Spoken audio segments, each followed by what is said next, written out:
School ছুটি, তাই সকালটা একটু দেরি করেই শুরু করছি। তাড়া নেই তো, তাই রান্নাঘরে চলে এসেছি চা করতে একটু বেলা করে। আচ্ছা, রান্নাঘরে একটা কাণ্ড করে ফেলেছি, দেখাচ্ছি তোমাদের। রান্নাঘরের সিঙ্কের কলটা হট করে আমার হাতে খুলে চলে এলো, গেল ভেঙে, আবার একটা কাজ বাড়লো। যাই হোক, তাড়াতাড়ি করে চাটা করে নিয়ে আনন্দ করে বসে গেছিলাম চাটা খাওয়ার জন্য।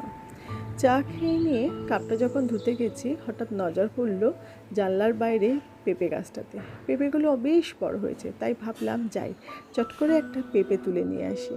দেখো পেঁপের সাইজগুলো কি বড় বড় হয়েছে, খুব ভালো হয়েছে পেঁপেগুলো। যাক, নিজেদের গাছের তো। মা দেখে বসে বসে পুকুর দেখছে আর আনন্দ করছে। এদিকে চলে এসেছে আমার হেল্পিং হ্যান্ড সীমা। দেখো কি একটা দুঃখের বিষয়, এই তৈরি করা হলো প্যান্ডেলটা, আবার খুলে সব সাফ করে দেওয়া হয়ে গেল।